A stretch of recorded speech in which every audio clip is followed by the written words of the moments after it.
You ain't kidding, Gino. And check out some heavy pies everyone knows. In fact, Cosmo, what was your friend saying when you told him you're coming to the AGAWAM Diner? You got to have the pie if you come up here, absolutely. You got the chocolate cream sitting in front of me, but check out the bonus pumpkin cream pie. Bubba GALANIS, that's a pretty thing right there. Yeah, we do a pretty good job with those pies. About 100 pies a week you make, you think? Yeah, approximately. You're moving some product here. That's before you and I got here, Cosmo. Yeah. And you're up really early making those every day.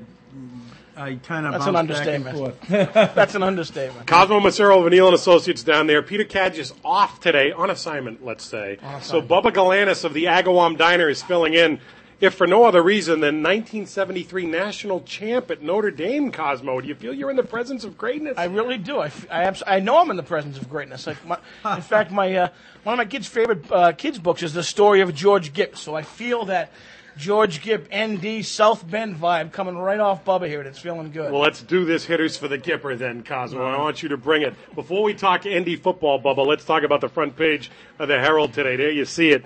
Together they can. Barack Obama ripping off, plagiarizing Deval Patrick. Cosmo, you've heard the tapes, you've seen the clips. Is this a scandal here? You know, this is the kind of story that ought to build a huge head of steam and get rolling.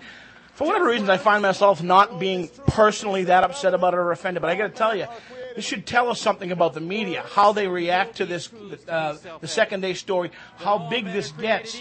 If it kind of goes away quickly, it makes you wonder because there's, Barack is kind of the media darling right now. So I wonder how far it's going to go. But it's the kind of story that absolutely ought to build a head of steam. I mean, it's pretty clear.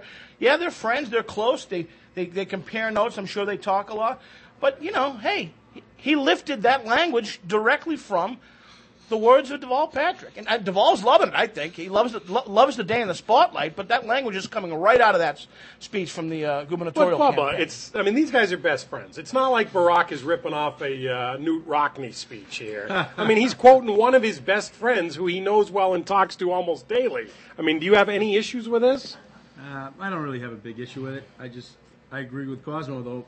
If it was somebody else, a different Let me get that mic right up for you. If it was someone else in a different scenario, it might be a big deal.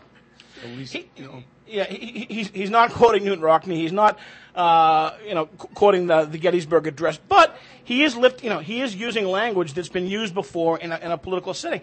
Guy that ran in this campaign, I'm sure you've forgotten it, Joe Biden, way back in 1988, got really jammed up because he used some language that wasn't his. But he was ripping off somebody he never even met, didn't know, and didn't want you to know. These guys are the same guy, Cosmo. I don't know. Maybe this is worse? Ripping off someone that you know and respect and that you share ideas. Maybe they planned it.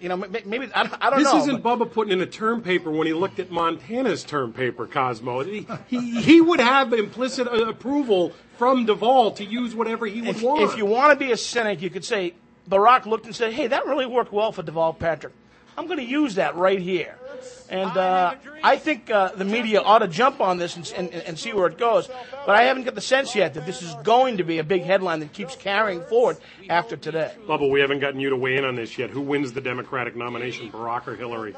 I think Barack's got the momentum right now. So then you got Barack versus McCain. Who's Bubba GALANIS voting for? Well, I don't know. We're looking for an AGAWAM Diner endorsement here. Nobody told you he likes to put you on the spotlight. I'm kind of a McCain guy. So. All right, Dave, that's as much as we're going to get. Quickly, Cosmo, you see Deval smiling on the Herald. You know and I know he's eating this up because he loves it. He's getting that national press. He loves it, absolutely. And if somehow this winds up hurting Obama, it's not his fault, So I think he does love it. It's been a pretty good week for him. It's been a couple of good weeks.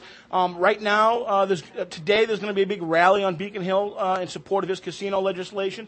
There was a story in Boston Magazine in the past month that showed that even though things had been frosty between him and the Speaker of the House, Sal DeMacy, that they actually have a pretty good relationship.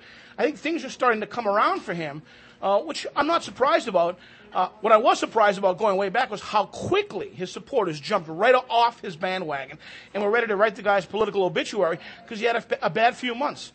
Guy's been in office barely a year. Give him a break. So I think it's been a pretty good couple of weeks for him. Here's the key question. Has Deval Patrick ever stepped foot in the AGAWAM Diner? Not to my knowledge. Yeah, see that until that's Has done. Deval Patrick it means ever stepped foot in Essex County? I don't know the answer to that question, and we got to another good rectify question. that. All right, Bubba, let's get to you now because you were at 1973 University of Notre Dame national champs. We've got several questions. You played with Montana. Tom Clemens was a quarterback out there. Who was the best player you ever played with? That would be Dave Casper. The old tight end for the Oakland Raiders. The Oakland Raiders played his closing career with Houston Oilers. Sure. Terrific player. Unbelievable. I can't help, and I know they were talking about this up in Sky Fox. I can't help it being trivial, but based on the era you were there, I believe you played with Rudy Rudiger, that famous walk-on. Am I correct? Yeah. Rudy was. I graduated with Rudy. And was he a total spaz or was he a good guy? No, Rudy was a good guy. did you see the movie, and was the movie accurate? It was a little embellished, but yeah, it was relatively accurate. Yeah. Gene wanted to know, did you play with Ken McAfee, the tight end from Brockton? Ken was a great football player, great tight end for Notre Dame, and now he's a oral surgeon, I believe, and back home maybe in Brockton. I'm not quite sure where he's. Last question. Everybody loved him up front. It was sort of like Deval. Charlie Weiss. Yeah. How much time does he get out there?